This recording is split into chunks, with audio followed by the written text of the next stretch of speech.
Hold on, stop. Welcome back to the Shit Show 2.0. Okay, boomer. Damn millennials. Wow. Did not know that. Even flirters who are obviously mentally ill. Oh, this is gonna go downhill real quick. What is going on? And welcome to Take on the World. Say what?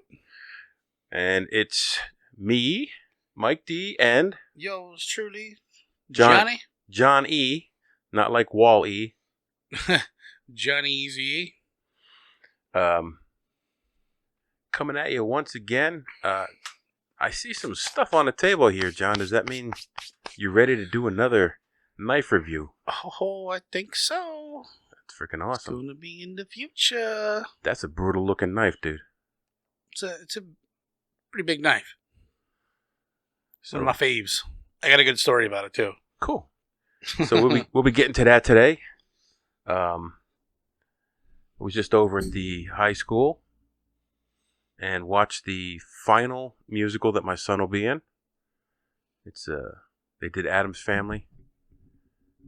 Kind of bittersweet time for him because he really enjoyed that, and now he's graduating, and I can't believe both my kids will be out of school.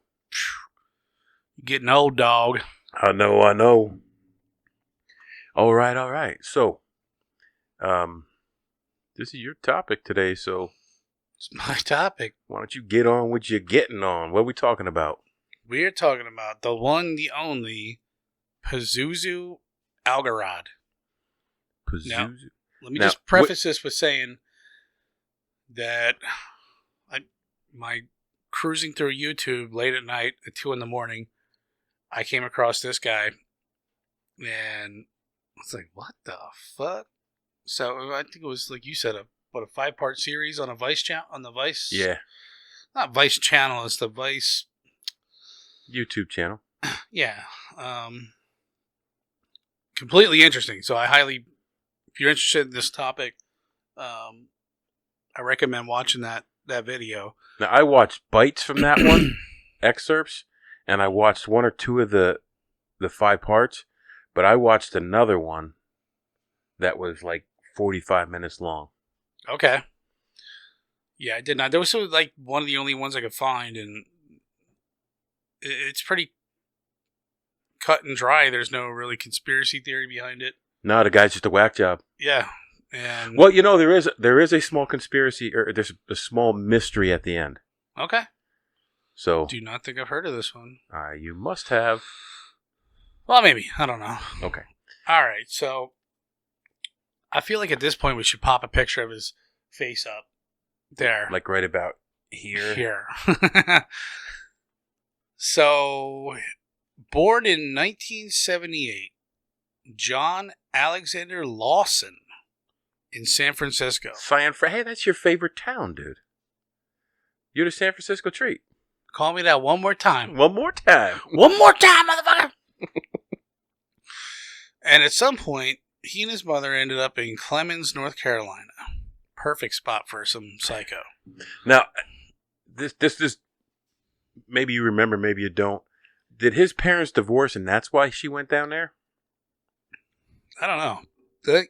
Because I don't know how old he was when he moved down there, but he was still pretty young. Yeah. I don't remember. I want to say that, yeah, they split. Okay. She probably... I mean, come on. The way he turned out, Dad was probably like, this bitch is psycho. Well, she's kind of a toaster strudel herself. She is. I like toaster strudels. I bet you do. Delicious. Delicious. He was very creative about his childhood, often making up stories and embellishing the truth. He told people he was from Iraq. Okay. Where the hell do you find this stuff?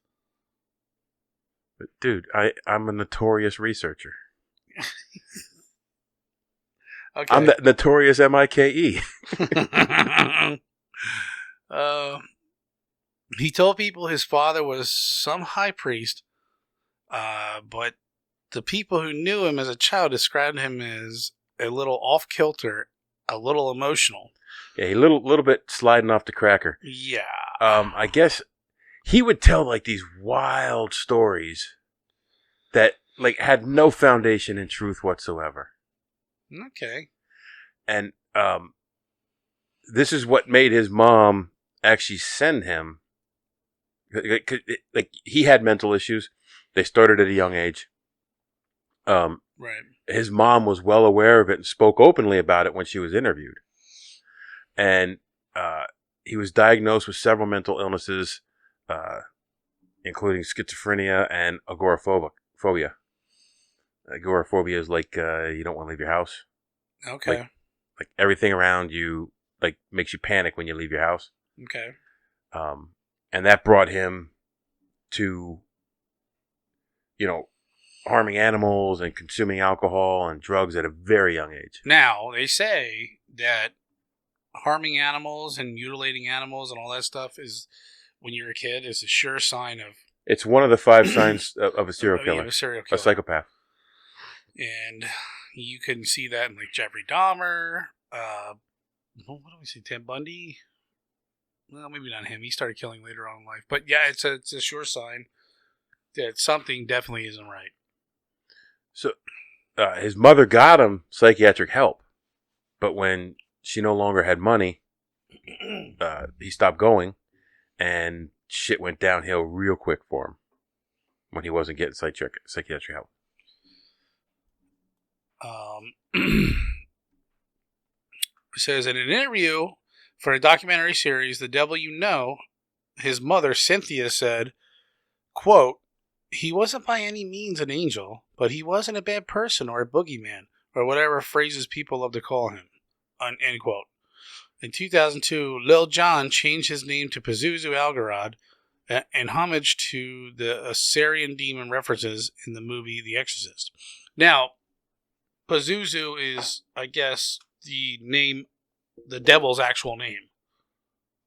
Well, I found he picked Pazuzu because it was a Mesopotamian mythological thing. It may be on equal with the devil, I don't know. But demons from ancient Mesopotamian mythology had a heavily featured in pop culture. I'm not going to lie. Predominantly in The Exorcist.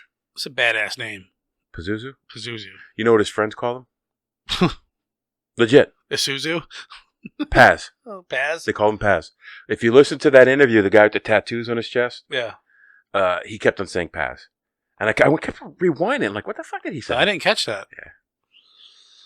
Yeah. This is why I wouldn't be a good detective, Mike. I don't understand why I just can't find the killer. So this is where he started claiming that he was Iraqi descent and he had a Satanist as a mother. With his new made up identity. Yeah, Pazuzu. What is the Algarad? Did he say that? It's the full name. It's Okay. It's Pazuzu something. There's like a small word, like 4 letters. Algarad. Pazuzu Ile Algarad. Suzu Outback. What if he named himself that? Yeah. Hey, my name is Super Outback from now on. Chief Commander. I'm the devil. I'm a reliable car. Iraqi. I'm a reliable car. With high trade-in value. I got rust issues underneath the cab, but whatever. I'll keep my value. It seemed like a lot of what he did was for shock value. A lot of stuff that he did and said. Because this next part. Oh. Where are we at here, Mike? Right there. No, let's be. For a brief period, he tried to market himself as an Iraqi Muslim, especially on Facebook. Okay, this is all new to me. This is fascinating. But well, see, this is as he was older because Facebook was not around in 1978. Right, yeah. Well, he was born in 78, so you're talking, this has to be in the 90s. Was Facebook that old? When did Facebook start?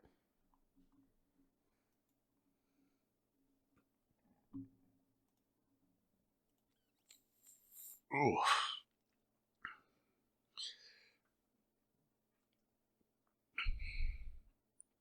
Man, I'm over here burping like a bastard. 2004. Really? So this jumped ahead a little bit. Okay, so whatever. I mean, But I'd love to know what the hell he was doing. Oh, as of 2002 is when he changed his name. Okay. So that makes sense. So this is like 20 years ago. Right. 21 years ago. So, especially on Facebook, but there's no evidence to say he was anything from Iraq, anything with I wonder Islam. why he chose Iraqi. Because Mesopotamia mythology. That's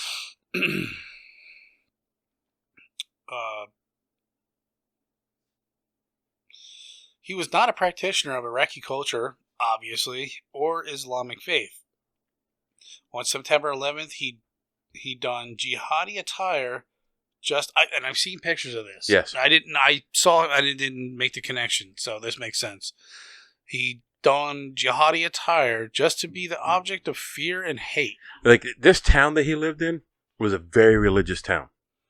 Like either you work for a church, or you went to a church, or you went to Bible studies at a church. Like almost everybody in town was church-going, God-fearing person. And he did everything he could just to stand out, be different, right, and try to make them fear him. Instead, he proclaimed himself to be a self-styled combination of Charles Manson, Anton LaVey, and Aleister Crowley. Which we did an episode on. Yes. Aleister Crowley, and I will put a link to that in the description so you can go back and watch that. Now, Anton LaVey... He wrote the Satanic Bible. That's right. Okay.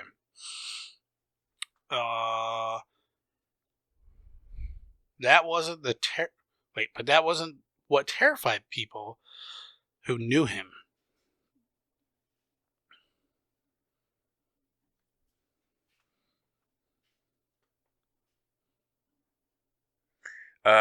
He did everything he could to alienate himself, like I said. He tattooed his face.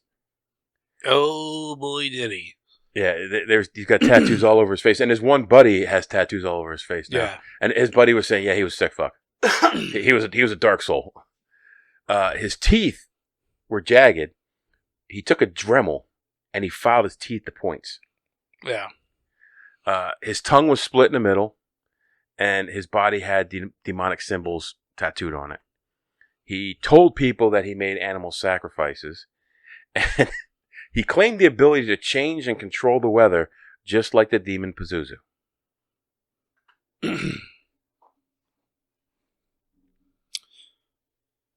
His former classmates say his interest in Satanism began when he started using drugs. Nah, I can see that. Because now you add his mental health issues with the drug use, and we've all seen that before. Yes, we have. And I just had to deal with a nutbag. Actually, there was like 5 or 6 of them, and they were all acting up. And we went to work, and it was comical. But then you think, at the end of the day, it's like, man, that guy's like really fucked up.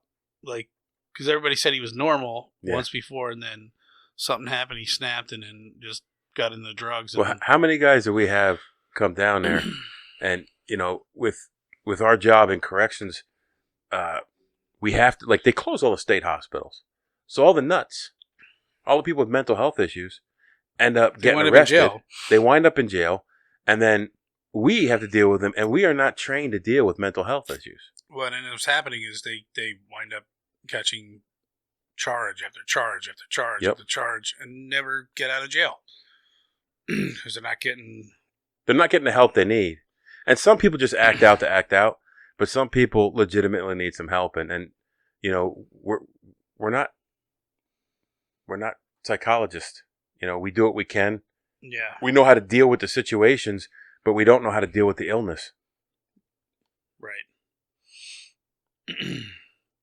Now, this one here.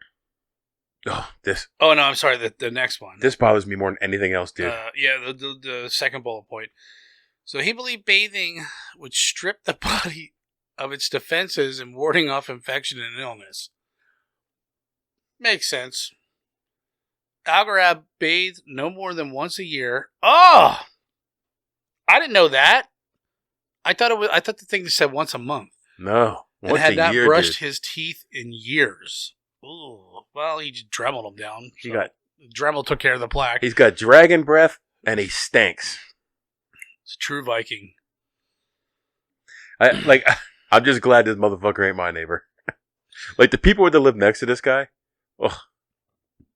I mean, could you imagine this guy out like on a Sunday morning to mow his grass? Hey, Pazuzu! Hey, bud! Hey, want to come over party sometime? No. Talked about the religious nature of Clemmons. And that guy with the tattoos on his chest in the documentary said that I've killed homeless people. I've shot them in the head. I've stabbed people. And he thought, well, whatever. He's just talking big. He's just trying to puffing himself up.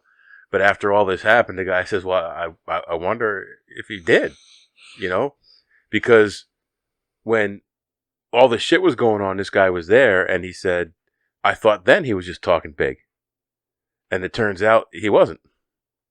Yeah. So, but he has a criminal history going back to 2008. He was convicted of larceny, and he got probation for that. 2010, he was arrested in connection with the shooting death of Joseph Chandler. Yep. And in 2012, he was convicted for accessory after the fact for involuntary manslaughter for that murder. 2011, and he got probation again. 2011, he was convicted of misdemeanor assault of a woman, his mother, who he put in a chokehold. And a young lady you'll come to meet in a few minutes, Amber Birch, was also accused in a separate assault on his mother. So his mother took a beating, and she still defended the guy.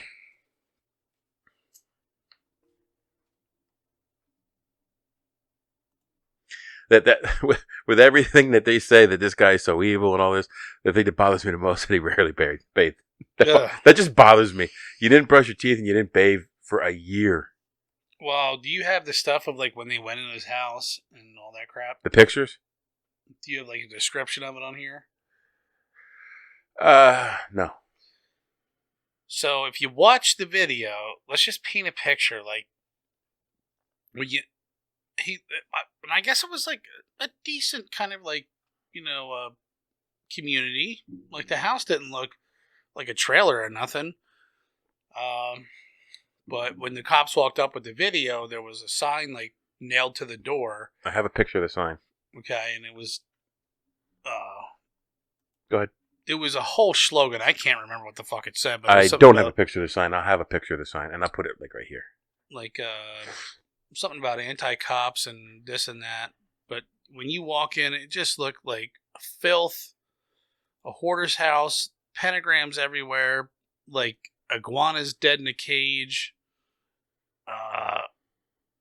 Just nasty, filthy. It smelled. There was no running plumbing. No, I lie. I think the sink worked, but the drains didn't go anywhere. They just dumped out into the house. And the toilets were all clogged up.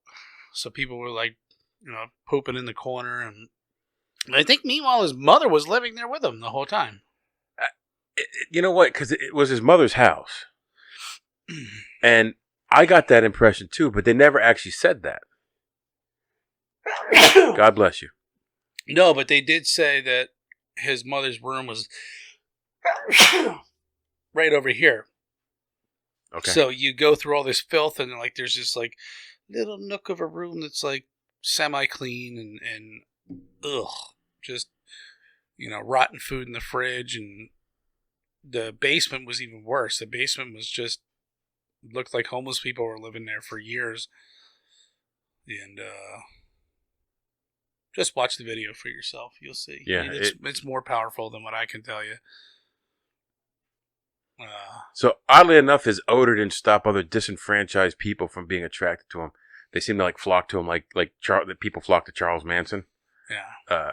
Nate Anderson, who was the guy who was in the they were interviewing would later say he had a twisted sort of charisma. It's the kind of charisma that isn't going to appeal to everyone, but certain minds are going to be drawn in by that. The misfits, the outcasts, people living on the edge, or people who wanted to live on the edge. Yeah, people he can manipulate. You find this a lot of places, like manipulators. People are kind of attracted to manipulators, and that's how it kind of works. Like, I don't know how to explain it, but you have a girl that's maybe down or out, running away from home or something. She sees this fucking guy, and then he takes advantage of her.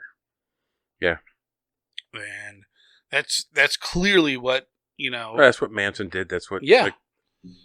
And that's what his allure is. He's different. Oh, he's got face tattoos. He looks creepy, but he's a nice guy. Plus, when they went to his house, there were no rules. You want absolutely no. You want to take a shit in the middle of the floor? Yep. You took a shit in the middle of the floor. You want to piss in the corner? You pissed in the corner. You want to have an orgy in the kitchen? Go ahead, no problem. Yep. You want to kill animals and drink their blood? Sure, absolutely, go ahead. Yeah. The house was in dire condition, the trash and garbage everywhere, animal carcasses laying around, blood smeared on the wall. There was satanic pictures and sayings all over the walls. And with all his stink and that disgusting house, he had these women who were attracted to him. Yes, he was like a playboy. Not a playboy, but he called them his fiancés. And there was 3 of them. I don't get it. Imagine fucking smelling that fucking nasty stench from that unwashed ass for over a year. Oh! I mean, that smell when you walk into booking from some dude that's been living on the street. Yep. There's nothing like that other than probably the smell of death. I mean, it's just like it's something that sticks in your nostrils and you'll never forget.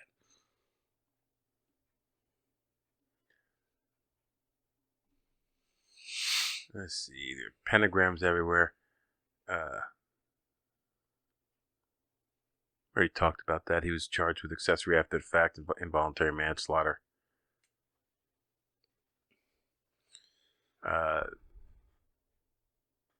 Joseph Chandler, blah blah, blah blah blah blah blah blah blah. Oh yeah, with that charge, what he did is the guy who actually did the murder came to Pazuzu's house and said, "Hey, can you hide me from the cops?" And that's basically what he did. Then when investigators came and asked if he was, no, he's not here. So he lied to the police, and that's why he only ended up getting probation. But still.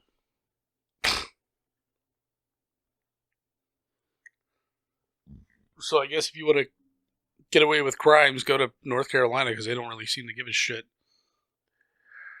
Or the sentencing guidelines down there are so messed up, it's not even funny. So let's talk about this is his girlfriend, right? This is one of his fiancées. Amber Birch. Just out of high school, ended up with Algarad as one of his fiancées. Later, it came to light that Pazuzu repeatedly abused her physically and psychologically, and that the police were called to intervene on several occasions. Huh. Shocker. Yeah. I'm shocked that he would do that. Yeah, the abuse got so bad, she moved back to her hometown of Rock Hill, South Carolina, with the intention of leaving Algarad. I keep wanting to call her bitch. Birch's friends claimed she had gotten pregnant with Algarad's baby, but stress caused the pregnancy to end in miscarriage. Yeah, and then they reconciled and ended up back together again. Another one of the fiancés. Crystal Matlock. I used to watch Matlock. I wonder if they're related. I'm pretty sure they are. Okay. There's a videotape that shows Pazuzu with a knife and a bloody bandana that was assumed to belong to Josh Wetzler, who had been locked in a basement and starved, then shot, dismembered, and buried in the backyard. A friend was told if anyone ever came up to the basement to not let him go. However, they again thought he was just talking big. And while no one looked, they also said no one ever came out of the basement. No one knocked. No one ever yelled for help. Okay, So he was probably already dead. So the guy they were interviewing says, yeah, he told me, he goes, if anybody comes up out of that basement, dude, don't let him go nowhere. And he's like, yeah, okay, whatever. He thought he was just talking big. And just trying to make himself look scary. On that videotape, supposedly the knife was more like a sword, not so much a knife. And I guess it might have been Crystal, one of the girls that was on the tape was like he was taping her doing stuff to herself, masturbating, whatever. Mm-hmm. There was the sexual parts of the tape. There was other stuff that was blurred that they couldn't tell what it was, but they clearly saw the bloody bandana and a bloody knife. And that guy that said, yeah, don't let nobody up if they come out from the basement, he said he saw a sword-like knife in his hand. It had blood on it. And Pazuzu told him, yeah, I think I just did something. But again, he just thought he was talking shit. And that same guy, I think it was either that guy or a different one, reported he was threatened. If you don't help me dig this grave and bury this body, I'm going to kill you. Right. So the guy did.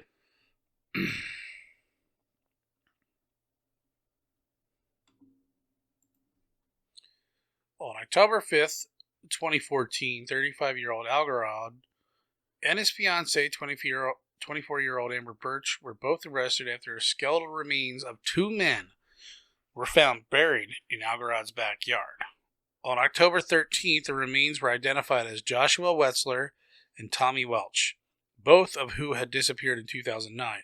Shortly after, a 28-year-old Crystal Matlock was arrested and charged in connection with the death of Josh Wetzler, suspected of helping dispose of the remains. It was so they the one body was dismembered and buried in a hole. Let me just say this. This guy, I remember from watching the video, this guy was married. The Josh Wetzler was married. And he was probably going over there to get drugs and just party.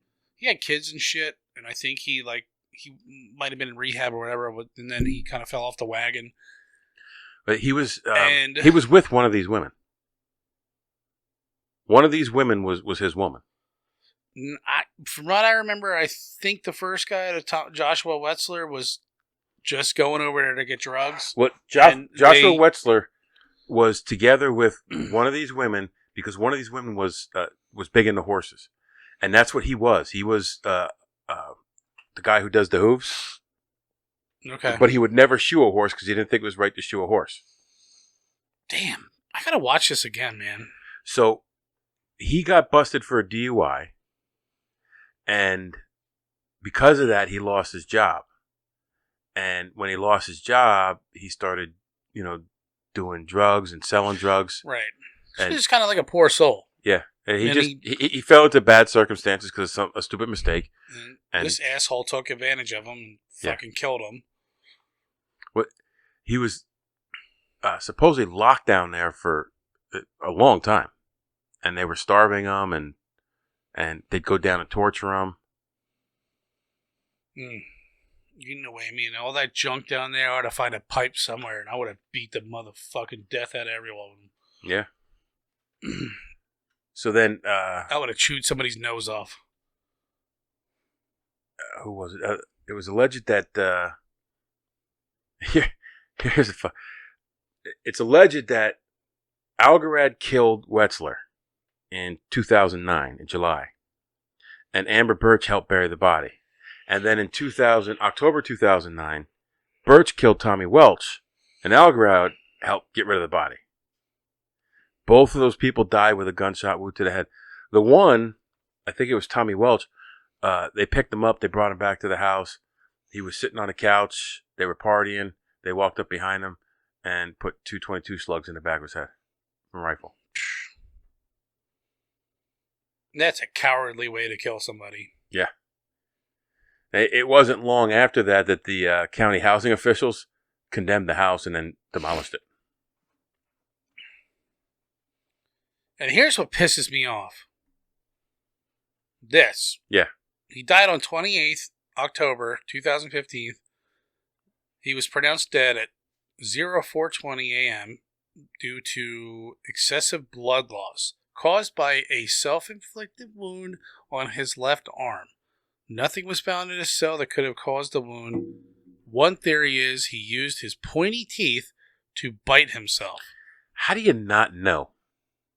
Like, there's got to be like wound evidence that, right. like, okay, like, yeah, that matches like his pointy ass fucking teeth. We also know that if an inmate does something in their cell and they don't want you to catch them with whatever they got, they flush it. Mm-hmm. Or swallow it. But then we can take him to the hospital and do an x-ray. But so it was weird that they moved him to this central prison in Raleigh for safekeeping purposes. I don't know what that means. It's in quotes and they never explain it. And he was moved there on, he was moved there right before he was found dead. So he got arrested, went to jail. He was charged. Never stood trial. And then Amber Birch, on March 9, 2017, Amber Birch pled guilty to second-degree murder, armed robbery, an accessory after the fact, and the death of Tommy Welsh. And that's who reportedly had been at Algarad's home. Birch shot him twice in the head with a .22 rifle as he sat in the couch. She was sentenced to 30 years, 8 months, to 39 years and 2 months. What's with the 8 months? 30 years? And why not 31? You know how the court works. And 39 years and 2 months. Like, what the hell? Yeah, it's weird how they work like that. But like, you think you're a big man, you think you're a big scary man with your pointy teeth and your face tattoos, and you got to creep behind somebody with a .22 and shoot him in the back of the head? Yeah. Anybody could fucking do that. Well, she did that one. It would have been gnarly if you, like, gnawed his face off and, like, chewed his fucking neck out. Yeah. But. So, Crystal Matlock pled guilty to conspiracy to accessory after the fact of first-degree murder on June 5th, 2017. She was sentenced to a minimum of 3 years and 2 months and a maximum of 4 years, 10 months. Just the sentencing is, like, weird. 2 years later, she was back in court, and she pled guilty to multiple drug charges, breaking and entering, possession of a firearm, in an unrelated a case unrelated to these murders. She was sentenced to an additional year and 9 months to 3 years and 8 months. What she was doing is she was going around robbing people and selling the shit, trying to pawn the stuff for drug money. Yeah. What happened to the other chick? Stupid bitch. You just read it. There's 3 of them. I thought there was only 2. There was 3 chicks altogether. There's Crystal Matlock. There was Amber Bush.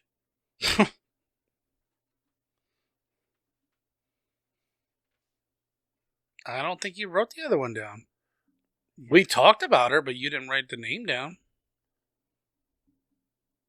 Huh. It was the... That's piss poor freaking research there.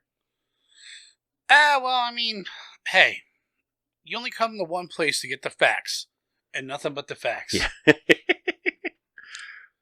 Where We're professionals here. Where does it say they were they were arrested? Am I missing a page? No, you read the whole thing. Anyways. Yeah. It's definitely a bizarre, just, what a loser this guy was. When you first told me about it, you were saying, oh yeah, this guy's a sick whack job. And then when Lexi knew who it was, yeah, I was like, because I know she's into the true crime stuff. And I'm like, oh, well, I'll look it up. And then I'm looking at it and I'm thinking, well, compared to some of the other people we've talked about, This guy's a little tame. You think so? Well, as far as he's people sick. that he killed, Yeah. you're right. You're right. And how he killed, but I think we just talked a about sicko. Hernandez. It was like dude was killing 50 freaking people. Yeah, I think as far as like how do you want to say shock factor, but he just looks like a crazy weirdo. Yeah, he is. Like, picture here.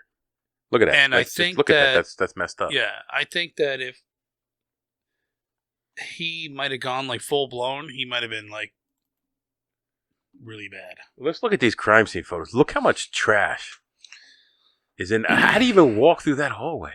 Yeah, you're just walking over trash. At least they got a safety cone. They got a safety cone there. Here's one of his pictures. Yeah, I'll have to find his before picture because it. You could tell it's him, but it ain't the same person. His eyes look soulless there. Yeah, that's what I mean. Like, he looks fucking crazy.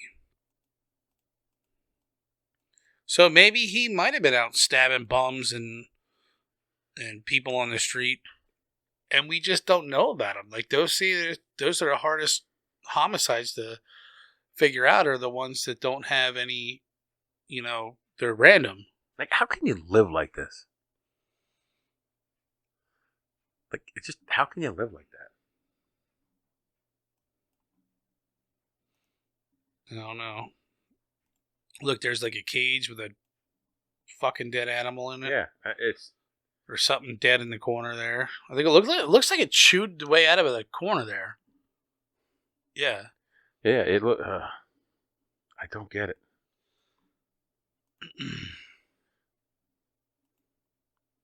At least the toilet looks clean from the outside. Yeah, I'm sure he washed it down every week.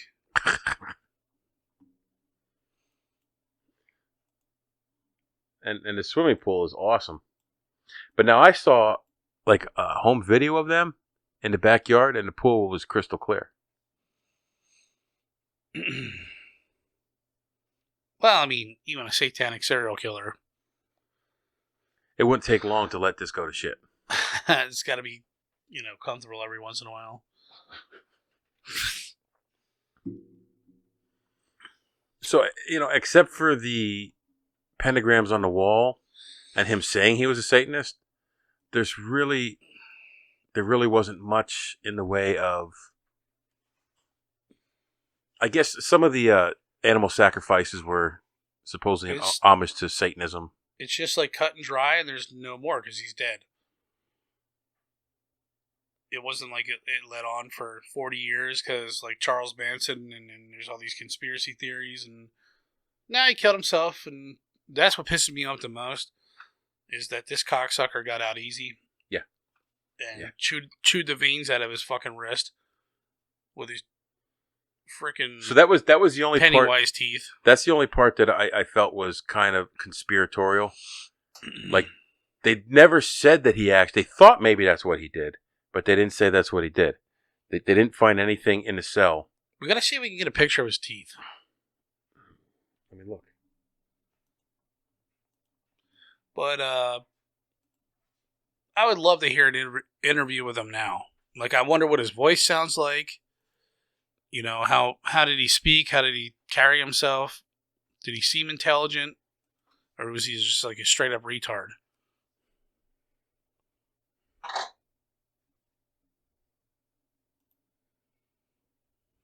Well, there's the before and after.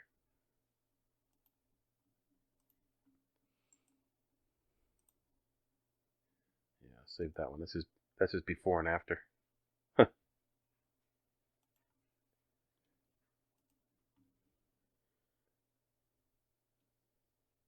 There we go. No, that's not him. Look at that before picture, dude. How do you go from that to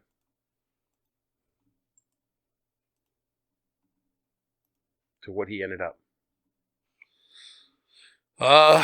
Undiagnosed mental health issues and drugs.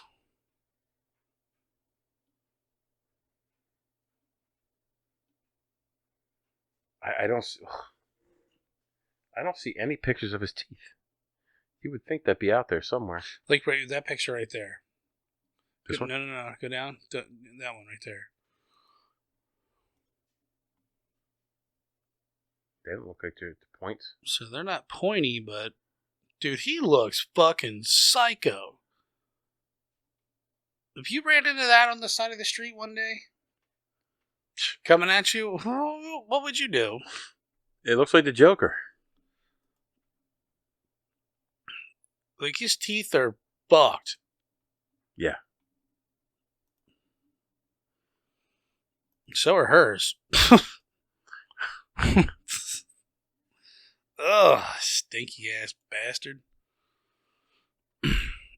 I just want to know, like, why don't we know? Did he actually have filed down teeth? Or is that just like another... No, the police said he did. But you think they'd have pictures of him. Like, I suppose even, like, you know, our teeth, we could chew through your arm if you really wanted to.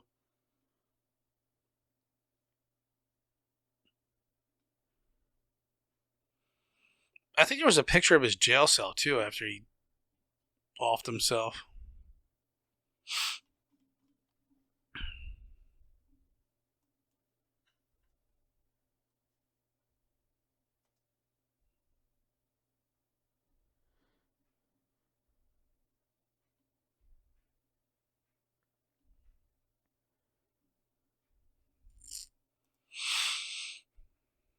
Yeah, he looks strung out. Yeah. Is that another picture of the kitchen? Yeah, see how he has a bucket underneath the sink? Yeah.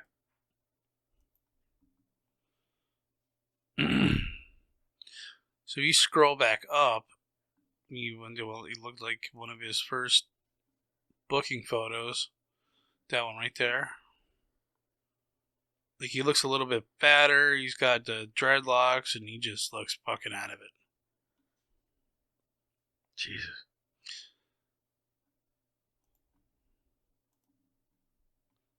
See, I mean, the house was, like, pretty big. It wasn't... Look, there's a central AC unit. Split level. Anyhow. So, that's Pazuzu Algarad. Like, oh my God. Just sick individual. And you wonder if he had gotten mental health help when he needed it, if it had gotten to that point. Oh, no. Or was this one of these people who's just bound to be a freak, killer, piece of shit? Maybe. So, all right.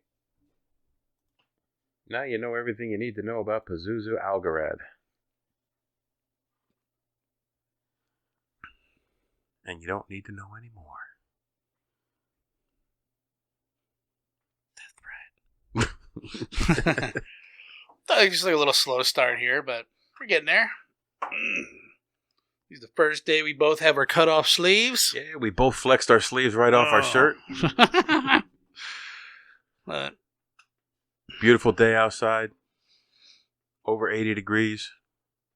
it's too hot for fat guys. Nice and cool down here in the cave. So, all right. So, Pazuzu Algarad in the books. We took that on. Now you go take on the world.